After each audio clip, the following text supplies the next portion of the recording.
दोस्तों, बिहार में शिक्षक नियोजन की असंतुष्ट प्रक्रिया ने हजारों नियोजित शिक्षकों को प्रतिकूल जगह पदस्थापित कर दिया है। बहुत सारे शिक्षक अपने घर से काफी दूर हैं, उन्हें आने जाने में काफी परेशानी होती है। वो वहाँ के विद्यालय के वातावरण में सामंजस्य नहीं कर पा रहे हैं। ऐसे शिक्षकों के लिए अच्छी खबर है, क्योंकि पिछले दिनों बिहार सरकार शिक्षा विभाग ने यह घोषणा किया था कि हम नियोजित शिक्षकों का स्थानांतरण करेंगे। इससे संबंधित हमने वीडियो भी बनाया था और आपको स्थानांतरण के नियम समझाए थे, जो नियमावली 2020 में अंकित है। अगर आपने यह वीडियो नहीं देखा है तो डिस्क्रिप्शन में लिंक है, जरूर देखें। आज का यह वीडियो भी स्थानांतरण से ही संबंधित है। नियोजित शिक्षकों का स्थानांतरण होगा और सच कहे तो स्थानांतरण की शुरुआत हो रही है। अब आगे भी नियोजित शिक्षकों का स्थानांतरण होता रहेगा और सारे शिक्षकों को ये मौका दिया जाएगा कि अपने मनपसंद विद्यालय का चयन करें और उसी में सेवा दें। दोस्तों, आजादी के 70 साल से अधिक हुए, लेकिन शिक्षा के क्षेत्र में हमारी स्थिति इतनी दयनीय है कि बहुत सारे विद्यालय आज भी भवन रहित हैं। विद्यालय में भवन नहीं है, विद्यालय कहीं और सार्वजनिक स्थल पर संचालित हो रहे हैं। बहुत सारे विद्यालय आज भी पेड़ों के नीचे, चौपालों में,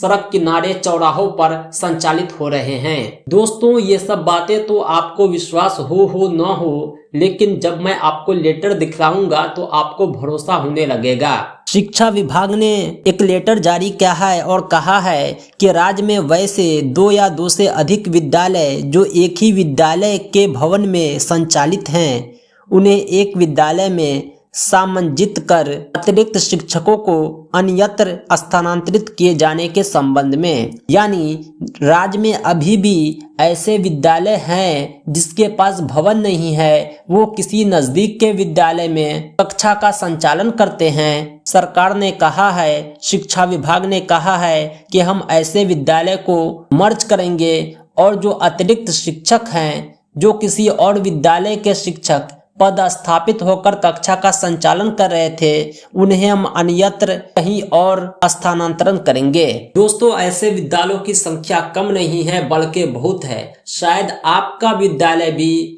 हो सके तो ऐसे विद्यालयों की सूची में बहुत जल्द शिक्षकों के स्थानांतरण की शुरुआत होगी। अभी फिलहाल शिक्षा विभाग ने सभी जिला शिक्षा पदाधिकारी से 1 सप्ताह के अंदर ऐसे विद्यालय की सूची मांगी है जो भवन रहित होने की स्थिति में पास के विद्यालय में कक्षा का संचालन करते हैं। मूल विद्यालय जिसमें कक्षा का संचालन होता है और मूल विद्यालय के अतिरिक्त संचालित विद्यालय, यानी जिसके कक्षा का संचालन होता है। शिक्षा विभाग ने शिक्षक छात्र अनुपात और छात्र वर्ग कक्ष अनुपात भी मांगा है, क्योंकि बेहतर शिक्षा के लिए जो शिक्षा विभाग का मानना है कि शिक्षक छात्र अनुपात के अतिरिक्त विद्यालय में कमरा की संख्या और छात्र अनुपात भी निर्भर करता है। एक कमरा में हम 35 से अधिक बच्चों को नहीं बैठा सकते, अन्यथा पठन पाठन में दुश्वारियां होती है। यह सूची यथाशीघ्र शिक्षा विभाग को पहुंचा दी जाएगी और साथ ही साथ शिक्षकों के स्थानांतरण की प्रक्रिया शुरू हो जाएगी। जो अतिरिक्त शिक्षक विद्यालय में कार्यरत हैं, उसे कहीं और स्थानांतरण किया जाएगा और स्थानांतरण के क्रम में उसके वरीयता का अवश्य ख्याल रखा जाएगा, क्योंकि यह स्थानांतरण भी स्थानांतरण के नियम के अधीन होगा। जब स्थानांतरण की यह प्रक्रिया संपन्न हो जाएगी तो राज्य भर में शिक्षकों का नया स्थानांतरण शुरू होगा। जैसा कि शिक्षा विभाग ने कहा था कि हम मई में